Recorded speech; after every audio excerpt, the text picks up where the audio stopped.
Good afternoon, and welcome to today's webinar sponsored by the Rice University's Baker Institute for Public Policy and hosted by Baker's Science and Technology Policy Program and the China Studies Program. My name is Kenny Evans, and I'm a Baker Institute scholar in Science and Technology Policy, and I'll be moderating today's session entitled U.S. Policies on Scientific Cooperation with China, Furthering National Security, Diplomacy, Competitiveness, or Discrimination. Thank you so much for joining us online. Our panelists today are Dr. Neal Lane and Dr. Stephen Lewis. They'll be discussing a series of new visa restrictions targeting Chinese national students and researchers working and studying at universities in the United States. And they'll talk about how these policies will impact the U.S. education system and more generally U.S. competitiveness, as well as how science and technology, both research and development and education, fit into broader conversations about U.S.-China relations right now. Dr. Lane is the Senior Fellow for Science and Technology Policy here at the Baker Institute. He is also the Malcolm Gillis University Professor Emeritus and Professor of Physics and Astronomy Emeritus here at Rice. Dr. Lane served in the federal government as Assistant to the President for Science and Technology under President Bill Clinton, also known as the President's Science Advisor. Prior to that post, he served for 5 years as the director of the National Science Foundation. Dr. Steve Lewis is the CV Starr Transnational China Fellow, also here at the Baker Institute. He is a professor in the practice of humanities here at Rice and an associate director of the Chao Center for Asian Studies, also here at Rice. Steve is a preeminent scholar on Chinese politics and culture, and in particular has been involved in a number of studies focused on the nature of scientific collaboration between the US and China. We've prepared a number of questions for our panelists in advance, and we'll also be taking questions from our viewers submitted online during the event. If you wish to submit a question, there's a Q&A button down at the bottom of the Zoom window, so please do ask questions throughout the event, and we'll do our best to get to them. Neal and Steve, thank you so much for joining us today. Thank you, Kenny. Oh, thank you, Neal. I wanted to start by discussing President Trump's 2 recent proclamations imposing restrictions on a number of different types of visas commonly employed in the science and engineering community. First, the May 29th order specifically targeting Chinese and engineering students studying in the US with ties to what's called China's military civil fusion strategy, as well as the June 22nd order restricting H-1B visas, which are temporary work visas designed for highly skilled workers, also often employed in academia and the tech sector. Chinese nationals, of course, make up a significant portion of the US science and engineering workforce. Over 80,000 students from China enroll in graduate science, technology, engineering, and mathematics programs, or STEM programs, at US universities each year, making up roughly 14% of all PhDs in STEM fields granted. The vast majority of these doctoral students, over 70%, stay in the US to work after completing their degrees. And depending on how these orders are enforced, Trump's actions could impact thousands of current students and tens of thousands of Chinese nationals applying for temporary work visas. Moreover, the US and China are overwhelmingly the largest funders for research and development. Combined, they make up roughly half of the total global research expenditures. And China in the last decade has really been ramping up their investment into research and development. And now each country spends roughly $500 billion annually in both public and private investment on research and development. And of course, in parallel to these investments, researchers of both the US and China have become increasingly collaborative. So the visa restrictions, as we'll start out, of course, arrived during a global pandemic amongst an already strained relationship between the 2 countries. So with that background, Steve, I wonder if you could walk us through the main provisions of the orders and maybe talk a little bit about what's meant by China's military civil fusion strategy. Sure, thank you, Kenny. Yeah.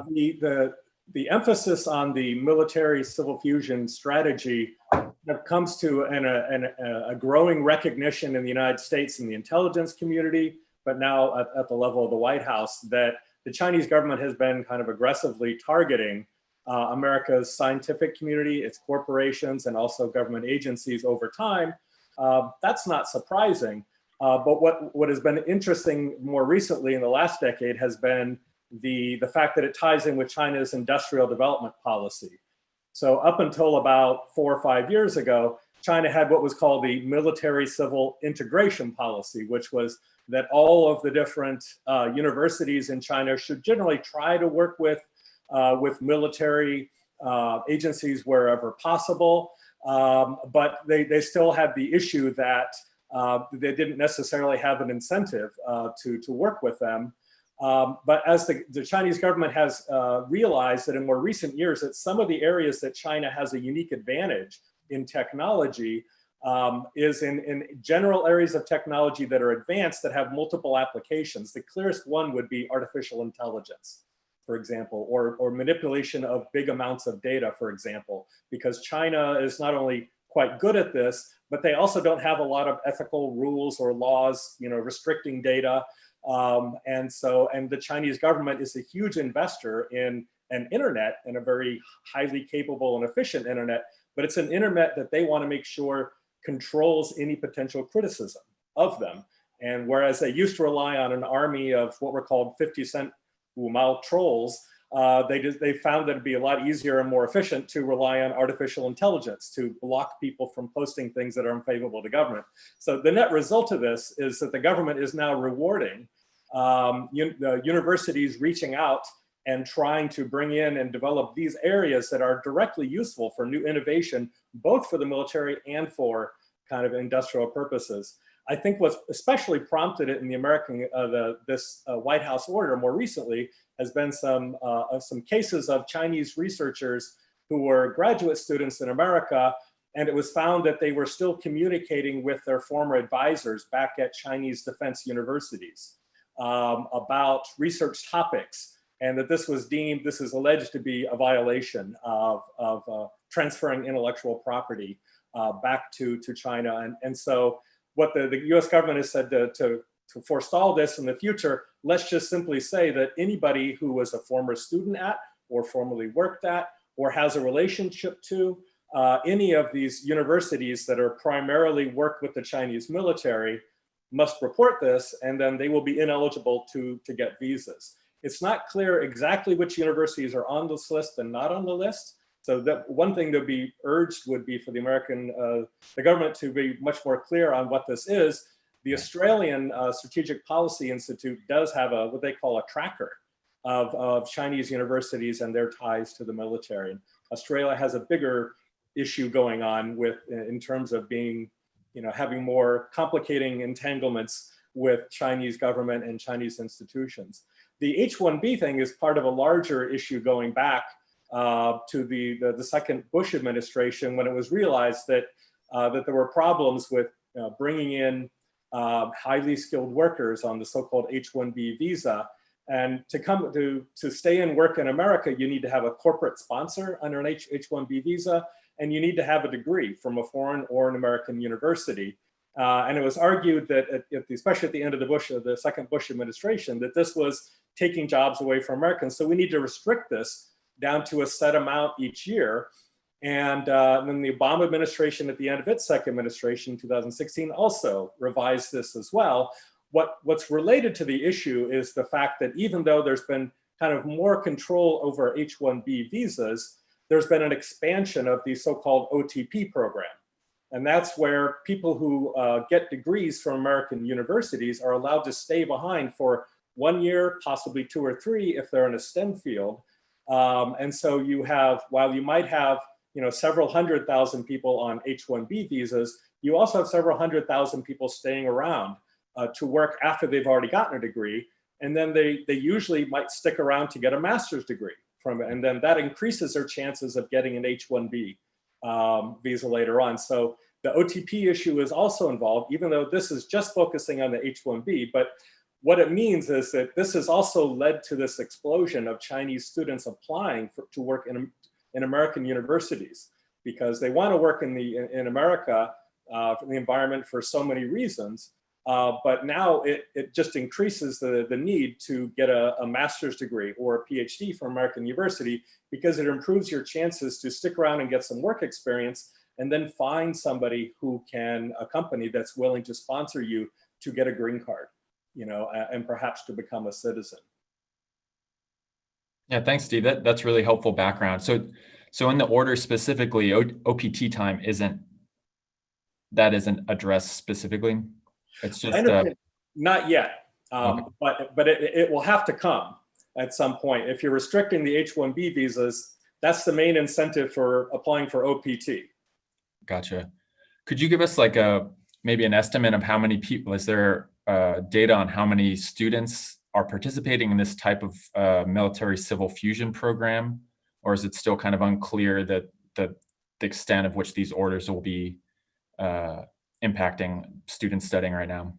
So if we use the Australian estimate of universities which are heavily tied, we're talking about dozens of universities, but these are not China's highest ranked universities in most cases. They are mainly universities that were originally set up by the military to train officers, and like National Defense University, but it's also the old line ministry, central planned ministry, sectoral universities. So the Ministry of Rockets used to have like a Rockets Institute, and that became a university. The Ministry of Aeronautics had an aeronautics college, and that became a university. So those ones have always directly served kind of military research purposes, but that's not a huge number, and those are not the most advanced universities in China. So it's the most advanced universities in China are quite broad, and they get a lot of direct funding from the central government. In many cases, China's top 10 or 12 universities will get the equivalent of $100 or $200 million a year in Chinese funds directly from the central government. And then they might get an extra 100 million a year from the Shanghai government or from the Beijing government. And so they don't necessarily have an incentive to work with the military. Although if the central government begins saying, hey, this 200 million that we're giving you, this will include you some, funding for specifically for research projects that are also good for the military, then that would be a change. Gotcha. Thanks, Steve.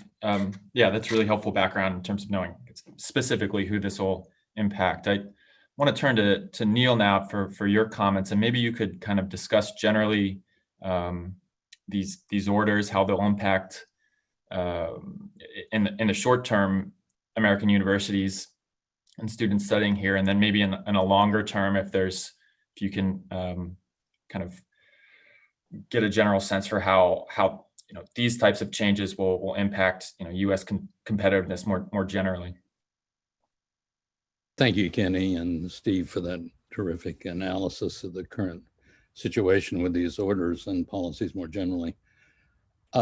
Short term, the virus is in charge. I mean, so the country's on its knees, at least many parts of the country, spiking with the virus. And so huge uncertainty that the universities are facing, businesses are facing, families are facing. We simply don't know at this point because the virus is not under control. President Trump has been trying to build a wall between the United States and Mexico. Well, the virus is building a wall. It's all around the country. And if the virus is not soon brought under control, then the wall just gets higher. Mobility is limited, and people inside can't get out, people outside can't get in. So uncertainty, I guess, is the thing I would emphasize in the short term. As we do get control of the virus, which we undoubtedly will, then these policies, if they're still in place, or new ones may come along, as Steve is hinting, he thinks might happen, then I think the impact could be huge on the universities. You've already pointed out the large fraction of especially graduate students who come from abroad, and they bring skills. I mean, these are some of the best minds to come to the universities. We have always been an attractive country because our higher education system is so strong. So we're very dependent on them. What they bring to the university is their skills. They do research in the laboratories. They mentor and teach our undergraduate students in science and engineering laboratories. They bring a cultural richness to the universities, as do the undergraduate international students that we lose. So if these policies, in fact, have a chilling effect on students from abroad. If they decide, why come to a country great as it is, where we simply don't know what the policy is going to be tomorrow? It might change. We might wake up after we've made this commitment to come to the United States and study there and even work there, and find out in the morning we have to leave, or our wives, our partners, or our children have to leave. So the unpredictability of American policy more generally, but I think especially in the current administration, is part of the problem. But after the virus comes under control, well, then what's to lose? Well, a third or so of the science and engineering workforce in this country consists of foreign-born men and women.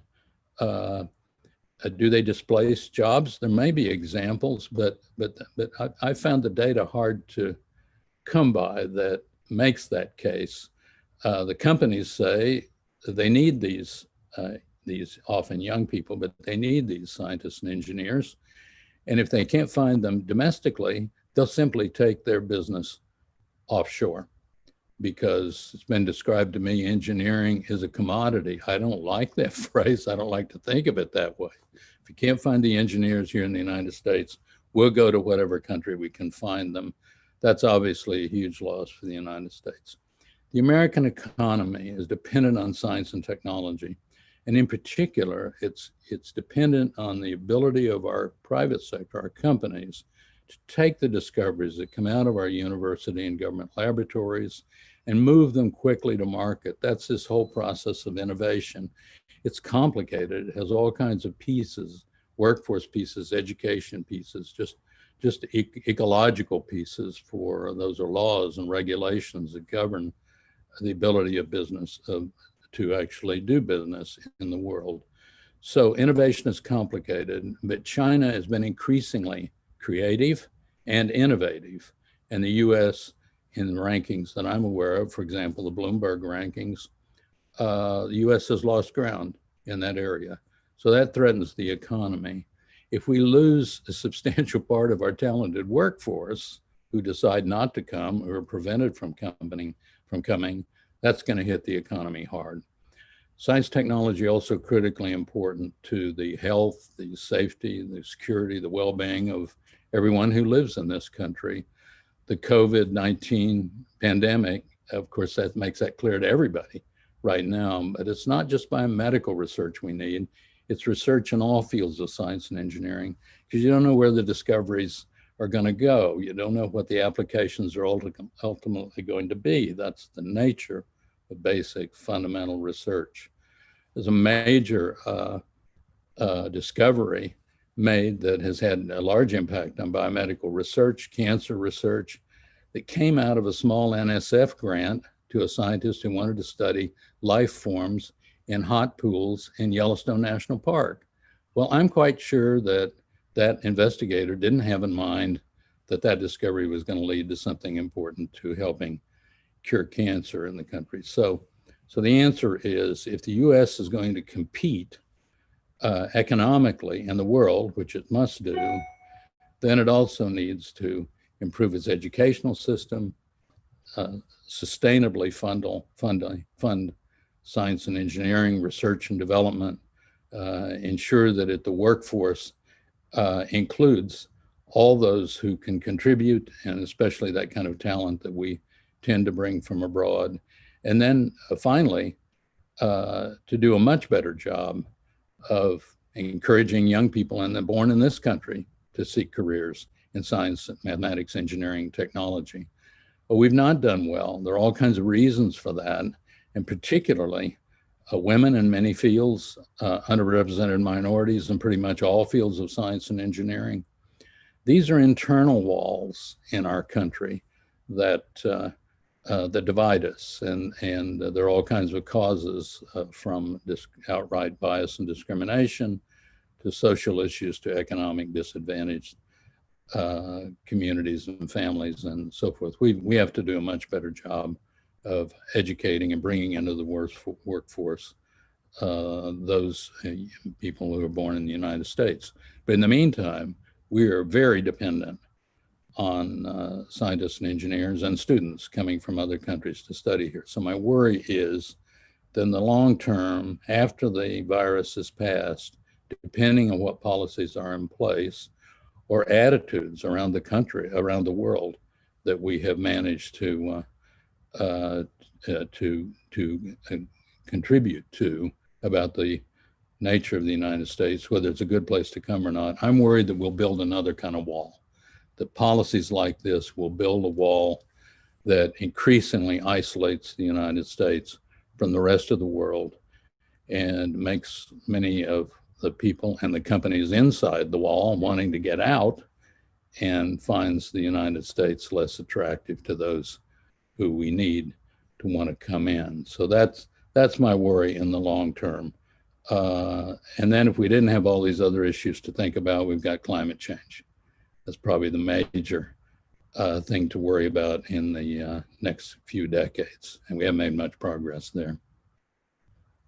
Yeah, thanks, Neal. I want to stay on this for just a quick follow-up question. Has there been, because President Trump has sometimes and often taken a very hard line on immigration already, kind of changing international views about studying here in the United States. Has there already been an impact in terms of decreasing numbers from international students either applying or enrolling in, even before the virus, in U.S. universities? I don't know. I'm sure there are surveys, and I don't know what the data would show, but anecdotally, in conversations that I've had with university leaders around the country, I've found that many universities saw their applications drop precipitously, actually.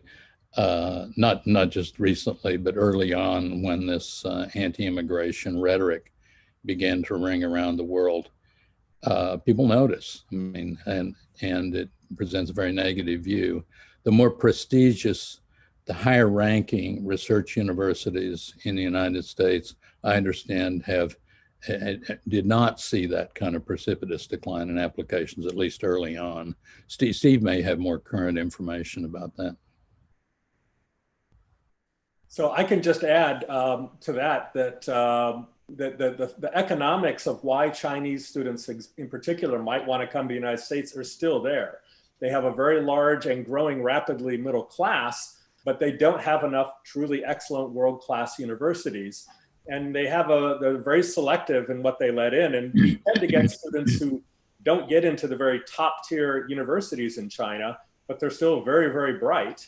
And so they come to American universities. But that said, we have to recognize that we're competing against Canadian universities, European universities, the UK, and also Australia, in particular. And China has all kinds of disagreements with, most recently, India, with border issues with India. Now it has disagreements with Canada over the Huawei issue in particular, and charges of spying by Canadians. Now with Australia. But I would say the UK and Europe, especially that Europe, I think is now past and seems to have controlled a lot of the pandemic within its borders. My suspicion is that Chinese students who are applying to American universities are also applying to these other universities too. Right. And even if they're discouraged from going to Canada now or Australia, which are also cheaper than American universities in many cases, they're probably going to go to Europe, or somebody else. And so we could lose those. Yeah, just a quick Kenny, follow-up. can I add one more point? Sorry to interrupt. Of course. But I think also what's in danger here is international cooperation in science. So there's often confusion in the language of politicians, or maybe it's on purpose, and the media and others, that being economically competitive and also paying close attention to the national security of your country, that somehow that suggests that international cooperation in science is not a good idea. But of course, that's a wrong assumption. And scientific discoveries, basic fundamental research, is best done by the United States by cooperating with the best minds all around the world. That's always been the case. It always will be the case. Where the competition comes is further downstream when you're making use of that knowledge. And as I said before, One worrisome thing is that China is able to make use of that knowledge faster, be more innovative, or at least be making significant progress in that direction than the United States. Yeah, thanks, Neal. Yeah, I agree. And Steve, I wanted to just quickly follow up on that. Has there been a response from kind of the Chinese media or Chinese leadership specifically to these orders? Have they come out and said publicly, responded to them in any way? Not really yet. They've also been very busy with other affairs in Beijing. Yeah, in addition to pandemic, like I said, there's border issues, but they're also dealing with Hong Kong and the imposition of a new national security law. So there's an awful lot going on in China these days. But I would imagine that there are those in China, if you think of hawkish people in the Chinese government, who are actually encouraged by this, in thinking that this will force kind of a reverse of the brain drain. Since it's like up to 80% or more of Chinese PhDs who get degrees in the United States stay in the United States, this would just be an incentive. So China's had these so-called 1,000 talent type programs to attract people to come back, and they've been moderately successful, but we're still only talking thousands, when in fact it's more like 50, 60,000 people have gotten their PhDs, and even in recent years. And so I think the Chinese government will view this as an extra push, back to come to China. And it also, I would imagine there's something related to that, in the sense that there's also kind of a humanitarian crisis going on here, in the sense that there are tens of thousands, and Cato Institute estimates maybe 1 million for Indians, people who have H-1B visas and are working in the United States, but may have lost their jobs. Yeah. Right. And because you're tied to an employer, you have to find a new job within 50 or 60 days and get them to apply. But, of course, it's the wrong environment to be getting a job. Probably a lot of them are going to try to switch and go back to study in some way. But the other problem, the reason it's a humanitarian crisis, I would say, is that these people are not eligible for unemployment benefits, because they're not Americans. And in many cases in China and India, they can't even go home because there are no flights. Right. And so in this context, I think what we've seen is the Chinese consulates in America have stepped up and are providing money, and goods and things like that, to help their citizens get by while they're here. This just pushes people back into the hands of a government that probably a lot of Chinese people studying in America don't actually agree with. Yeah. Thanks, Steve.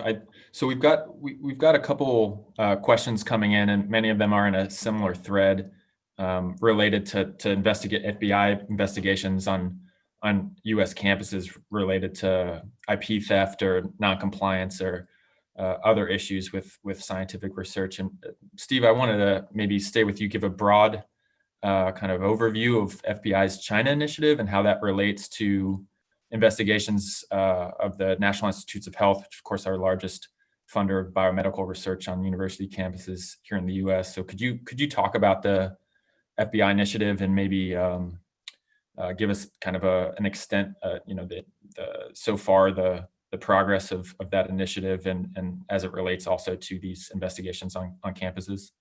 Sure. It kind of began, I would say, probably more from the FBI and the Department of Justice, starting back under Attorney General Sessions in particular. It got very much ramped up, and he's the one who declared that we need to have a China initiative focused on China as a threat in particular. It's not clear to me, I think, or to many people, how much of this was a response to a very real threat, but one that was known to be affecting universities in all different places, for example, and researchers in all different places. And how much of it also became then a tool for the White House to use as a bargaining chip. Since President Trump has made it very clear that he's willing to bargain strategic things for economic things, for diplomatic things. And so it's not clear at what point people in the White House may have pushed it forward into making it a much more high impact event. Stephen Miller is somebody in the White House who used to work on the Hill and was behind, some initiatives, also working with Jeff Sessions and with other people to try to restrict the number of Chinese who can come to America to study.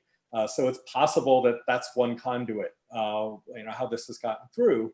The one thing we can say, we don't know exactly how many cases are out there, although last year FBI Secretary Christopher Wray said that he had about 1,000 ongoing cases. And there have been some fairly clear cases where there has been people literally caught smuggling some things out, being back in contact with military back in China. There's also been some very spectacular failures where it's become very clear that the FBI misjudged the technical issues involved, and things that seemed to be secret weren't in fact very common. And it's just part of everyday international collaboration. And so I think it's kind of more that I think the public is waiting to hear more about how extant is this. It also was clear, though, under FBI Director Christopher Wray, he made a great point of when he announced this, that there were these ongoing investigations, and he was targeting China in particular, which is unusual to target a particular country. He took a great pains to point out that this was not directed at the Chinese people. It should not be interpreted as we need to focus on people from a certain country or ethnicity or race or background, cultural background. This is just targeting Chinese state institutions and their ability to exploit, academic ties. Unfortunately, I would say more recent statements by President Trump, Peter Navarro, who's the trade advisor, are suggesting that they believe that there's something far more sinister at work. And the president's use of, even though the President Trump went out of his way earlier to say that his comments on the flu coming from China were not to be directed at the Chinese American community, very recently in public events, he keeps using the word Kung flu, which is, I think, widely interpreted by almost everyone who understands what they mean. That's a kind of a racist dog whistle. And when people question the White House about it, and his communications people say, no, he didn't mean it, he then comes out and uses it again. Right. So I think very rightly so, many people to come back to how people in China might view it. There are studies showing that Chinese students back in China and also Chinese students in America are becoming more nationalized and more nationalistic because they feel like they're being attacked. Yeah. Not just as people from China, but just also Asians in America. Yeah. Neal, do you want to comment on the ongoing investigations on campus? I know I guess there was a report from earlier this week where out of the 1,000 or so investigations that Steve mentioned, there are now roughly 54 researchers, predominantly ethnically Chinese, that have lost their jobs, and several been indicted. Maybe you could speak a little bit about what the perceived threat. I know you talked a little bit about fundamental research and basic research happening on campus, but maybe you could speak a little bit about the nature of that university and or of that type of research. And then there's also been several questions about this Jason report that came out several months ago regarding the Reagan era policy that anything regarding basic research and unclassified research. So could you speak on those issues? Sure. I think the only one that I would add to what Steve said is about the White House motivation for some of these things is, of course, I have no idea what it is, but in some cases it's, especially in election year, it's just what sounds good to your base.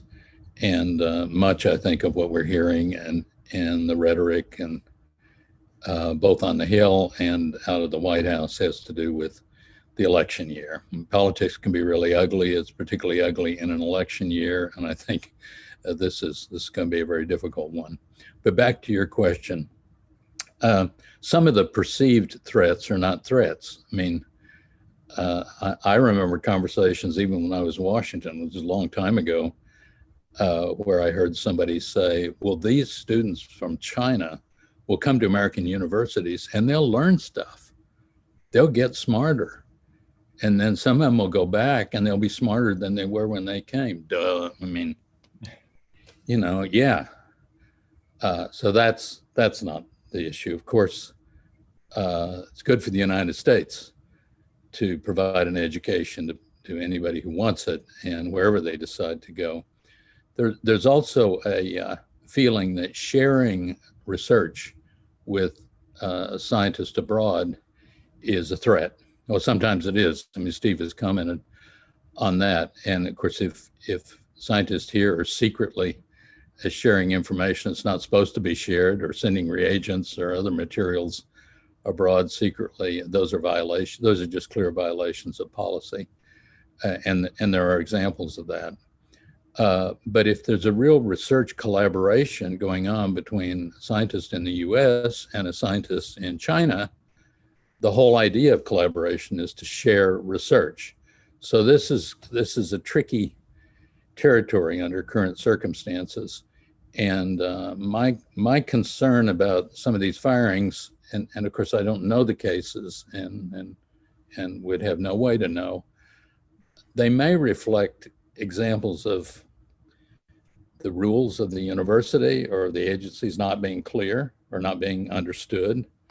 They may reflect carelessness on the part of the scientists in filling out forms or responding to questions, or in fact, they may reflect intentions to deceive or to violate policies. It's very hard to know. As a former provost, I can say, I don't remember the FBI coming to my campus. If they did, it would get my attention. And unfortunately, universities are really vulnerable when the Internal Revenue Service or the Department of Justice starts to ask questions. The universities really don't have an easy way to defend themselves. I mean, in some sense, they're an easy target. I'm not dismissing people who did bad things and in some cases criminal things, not suggesting that at all. But I'm afraid it's created an environment which is sort of be afraid, be very afraid, which clearly interferes with the openness that is necessary for conducting of science and higher education in this country. So I worry about these, and I think the Jason report you referred to was requested by the National Science Foundation to advise the foundation on how it should address some of these issues. And the findings, I think, were quite good, and they emphasized the importance of having foreign-born men and women come to the United States, but also the importance of having policies that are clear and well-defined, and including agency policies, not just university policies. So I think the report was very helpful. We'll provide guidance for many agencies of the federal government that support research. A lot of this started with NIH and biomedical research, but of course, all agencies are having to look at their policies, make sure they're clear, and respond to reasonable questions, but also political pressure.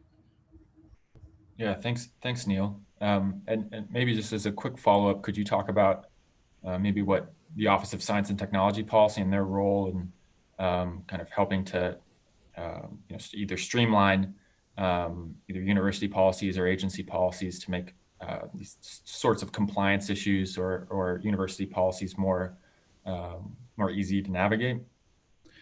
Well, the good news is there are people in the White House, or at least right next door in the Dwight David Eisenhower office building, who understand these issues we're talking about, who know the value of foreign-born men and women coming to the United States to study and work here. So while I don't know what the internal discussions are, I think you can be confident that the voice of an office like Science Technology Policy, which has a responsibility primarily to advise the president and people around him on all issues related to science, technology, workforce, everything else, that those voices are being heard.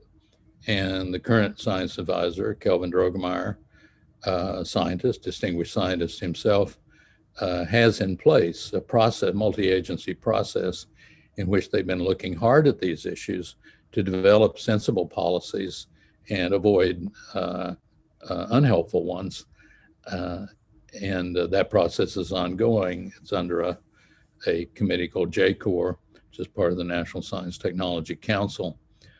So I think we should feel good that that voice is in the White House and most likely influence the ultimate drafting of the executive order. But I don't know that for a fact, and I haven't had any conversations with anybody in the White House about the process.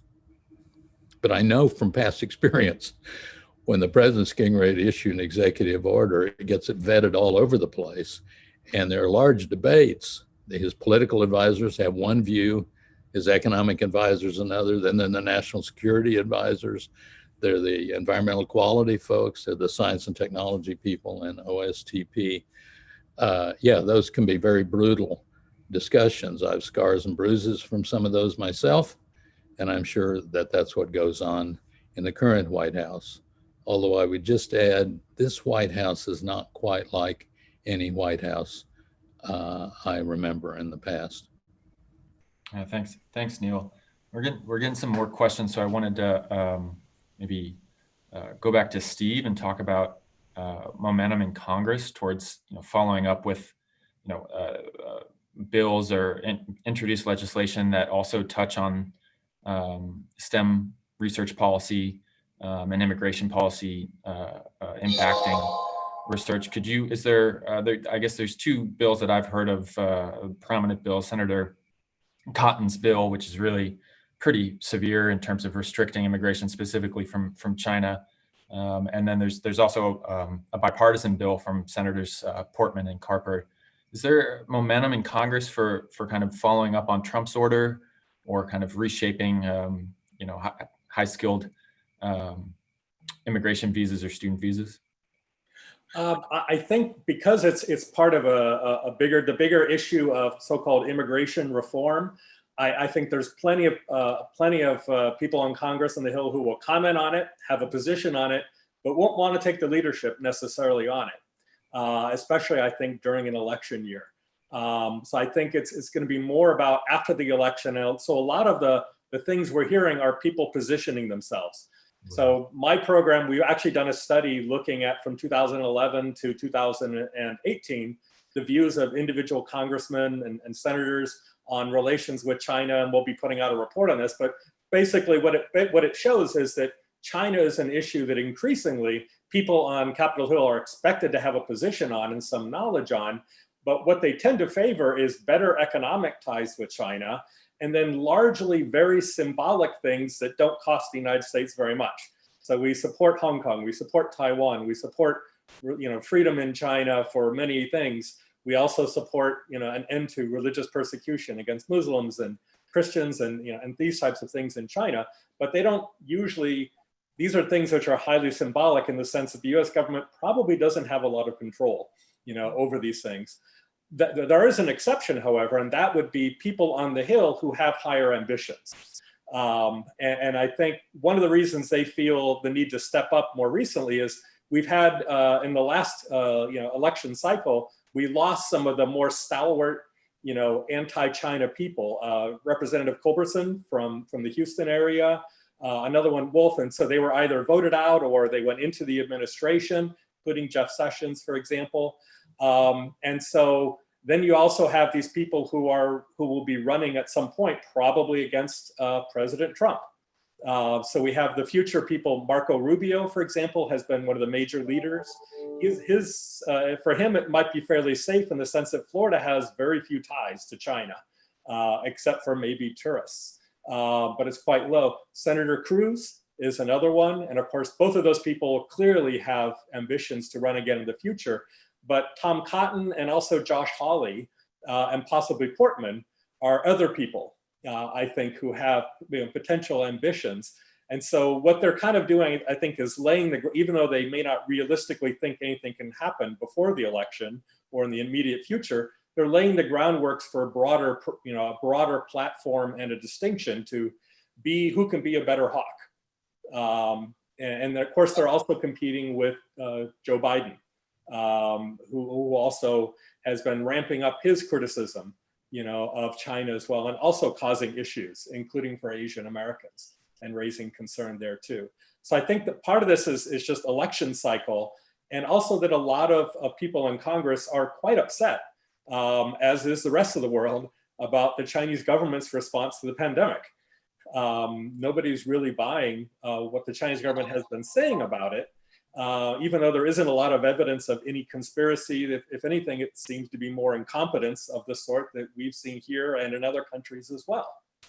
But that said, there is a lot of anger, and there are studies showing that people are increasingly view China in a more, as a government actor especially, in a more unfavorable way. And that's true around the world. Is there anyone on the other side of the issue that is kind of pushing back against these restrictions, like in Congress or elsewhere in the government? Or is it just because it's an election cycle that people are feeling the need to get out in front of this issue in terms of pushing back?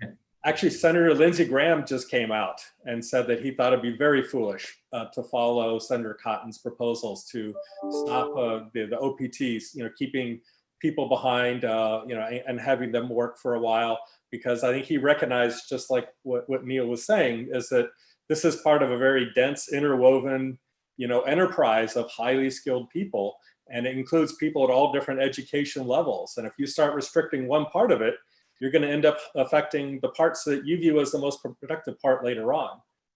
And so Lindsey Graham, other people have also criticized it. I would imagine it was also the states that have the highest economic benefit from this. So it's been estimated that New York State, for example, and California, these international students contribute $5 to $6 billion to each of these states. Even in Texas, it's estimated to be more than $2 billion. And considering that there's several hundred thousand, I think it's like 250,000 undergraduates from China who are probably paying full tuition, that's a lot of money coming into the American economy and supporting universities in an era where state governments are decreasing their commitments to state universities in particular. Yeah, that's a real issue. Maybe Neal, if you'd like to comment on that in terms of the health and finances of universities in the near term, with both the virus and then the immigration order. Well, I think maybe I said earlier, the universities in this country are also, many of them, having great difficulties. Especially some of the large public state universities that have suffered years of cuts in funding, and as a result have had to increase their tuition, which puts now some of them out of reach of the people in their state who would expect their kids to go to those universities and get their education. So higher education has been under increasing pressure for a long time. And I also think it's sometimes an easy political target. It doesn't have the strong lobby that some of the corporate sectors do and other professions. So the financial impact could be very large. And many foreign students, undergraduates, come in with paying full tuition. Universities have become dependent on that. Some of us may think, well, that's not a good direction for a university and college to go, or yes, it makes sense. You ought to run universities and colleges like businesses anyway. I've heard all sorts of views about that, but I think the financial impact can be very large. Also, if you lose this talent that I talked about earlier, then the university faculty, who are already have rather high overhead in the use of their time because of federal regulations that are ill-advised at this point, now they don't have the assistants in the research laboratories they really need. So not only do young people miss the education, but also the research is less productive. That means faculty are going to have a harder time competing for grants. Federal funding then goes down, and that's another revenue stream that's very important to the university. So the impact could be very large. Yeah, thanks, Neal. Maybe this is a good point to kind of talk about larger trends in funding and policy regarding like basic research on university campuses. Neal, I know you're involved with a major report dealing specifically with looking at both U.S. relationship with China as regards to international cooperation and competitiveness, but also with domestic policy regarding basic research funding and innovation policy. Is there a good way to balance this question of research security versus kind of the openness of scientific cooperation? Well, I mean, the report you referred to is going to be an update of a report that the American Academy of Arts and Sciences put out in 2014 called Restoring the Foundation, the vital role of research in preserving the American dream. It was really about the critical importance of fundamental basic research, because that's where the major discoveries are made. And then, as we've already talked about, the whole process of innovation is complex, and that has to be done well if the public is going to get the benefits of the research. But at the front end, unless you're doing that research, you don't get the path-breaking discoveries. They may be made in other parts of the world. You may benefit from that, but not here. In fact, for a long time, the United States has really not placed a high priority on research, basic research of the kind that I'm talking about. We don't build the big facilities and the experimental facilities anymore. All our high energy physicists really have to go to Geneva to work at CERN if they want to be involved in those experiments. The United States has sort of backtracked in terms of its investments. So some of us feel that we really need to get back on a modest, sustainable growth path for federal funding of basic research. And that was what the first American Academy report talked about. The update will simply talk about developments in the last decade. And of course, one of the major ones is the extraordinary rapid rise of China in sort of all aspects of science and technology, including basic research. They're building the facilities and they're strengthening their universities. As Steve said, their universities, most of their universities are still not a match for those in the United States and in Europe and other parts of the world, but they're moving in that direction. So the new report will focus on that. I think the question of the additional question you asked, though, about most of the issues we're talking about today that these new orders have to do with is a very hard one. I know many of the questions coming in have to do with how do you balance openness and welcoming students from all over the world to do basic research with the fact that some young people and scientists are expected to take intellectual property back to China and perhaps other countries as well. It's a perfectly reasonable question, and it's a difficult balance to establish. But let me just say that on the fundamental end, most of the research done on university campuses, some biomedical research might be an exception to this, because sometimes those discoveries can move faster from lab to market. But in most of the areas I'm familiar with, in the natural sciences and engineering, the work that goes on the campuses, of course, produces intellectual property, but not intellectual property that's immediately valuable to commerce or to national security. We don't do classified research on campuses. And we do have work supported by the Defense Department, as one of your questioners suggested. That's certainly true. But we're not doing classified research. We're not. So yes, it would be bad if somebody took that property, intellectual property, and leaked it abroad, and universities should have policies about that. And when it is discovered that students or faculty are violating university policies, they need to be held accountable. Or if they're violating federal agency policies, they need to be held accountable for that. Criminalization is something yet more stringent and less of that we've seen before. That's a different issue. So I think the balance is hard to strike. We need to get the policies that are fair and that are clearly understood. And then we need to support the universities and the agencies in enforcing those policies. Yeah, thanks, Neal. I mean, we've got about 5 minutes left. So maybe I'll ask one more question, and then we can kind of go to both of you for final remarks. But Steve, could you comment on something Neal mentioned early on, which is China's really accelerating rate of funding for research and development? Is that part of like a broader national strategy that is coming down from the central government and how that's playing out in terms of, for a long time, the U.S. was the longstanding global leader in kind of overall funding for both federal and private funding for research and development. Now, China and the U.S. are about even in terms of the amount of funding that they put into R&D.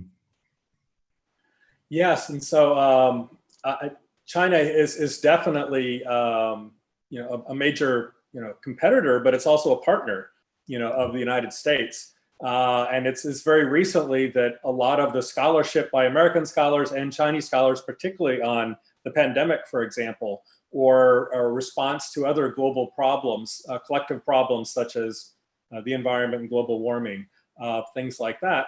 But these are co-authored pieces. So a lot of the research is being shared, especially this more basic research and non-classified research and all of these things. So it's our communities are becoming more integrated, even as the Chinese government makes very, very large investments. It's also true that even the Chinese government acknowledges that a lot of its investments are not necessarily smart investments. They have problems, with their structure as well. It's worth noting, however, that the Chinese government has tried to model their, National Science Foundation, National Institutes of Health, their universities, their funding structure, now their tenure structure. So much of it is a copy of the United States because they recognize that we are still, the most advanced in this area. And what that means is that there's a lot of potential for collaboration. So just to reemphasize, I think what Neal was saying is that, especially since a lot of this is basic research that doesn't have, classified uses, it behooves us more to focus on the downstream side, the technological side. And there it's that the United States government, at either the federal level or the local level, doesn't have an industrial policy. We just don't do what a lot of other countries do, including Japan or Germany. This is one of you could call it the strength, in the sense that it's so much easier to have a Silicon Valley in an economy, which privileges, the growth of startups and things like that. But on the other hand, you don't get these world powerhouses, in companies which are heavily backed by states. And in China's case, the Chinese government is a little bit unlike Germany and a little bit unlike Japan, some of our main industrial competitors, in the sense that the Chinese government has a strategy of encouraging competition amongst local state-owned enterprises. So when it comes to, like I mentioned, artificial intelligence and setting up what is a social credit system, monitoring basically how everybody's doing, on social media, are they following rules and things like that. The central government has largely turned this over to multiple competing large privately created but still supported by the state enterprises, and then experiments at the local government level. And they're waiting to see which one works the best according to their needs, and then they'll throw their money behind it. And so I agree with Neal that the main thing is on the so-called downside or implementation side, and putting these ideas into practice. But it seems like Americans are not really behind that idea. We don't seem to want a federal government that does these things.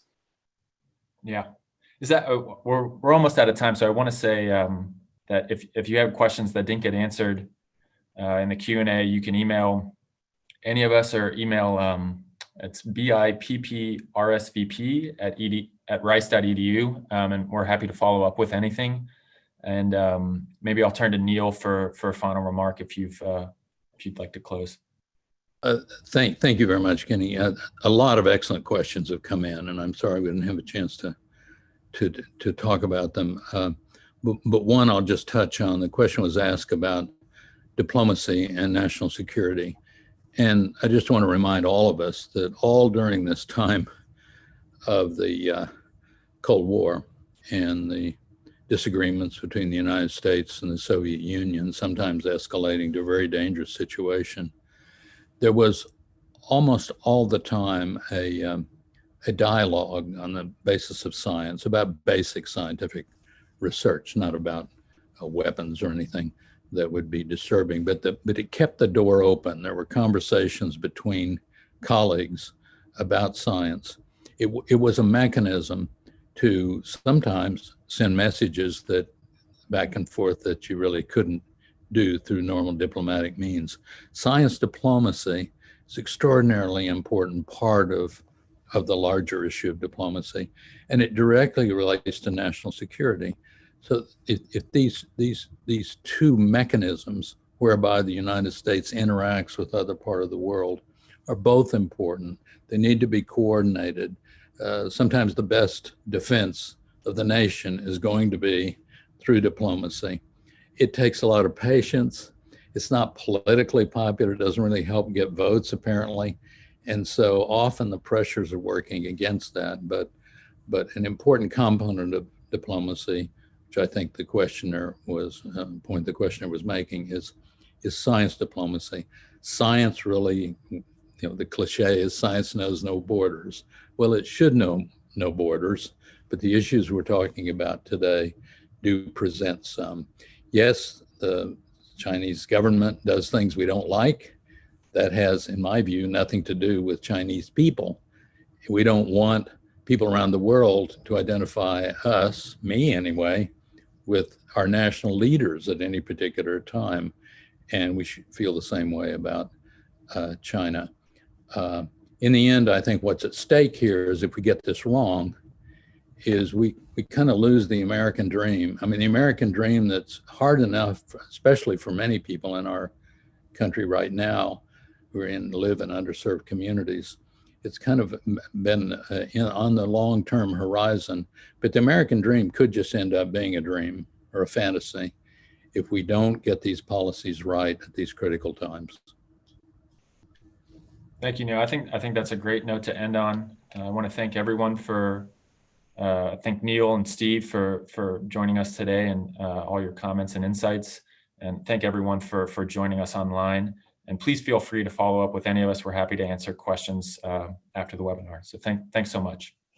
Thank you, Steve. Thank Thanks. you, Kenny.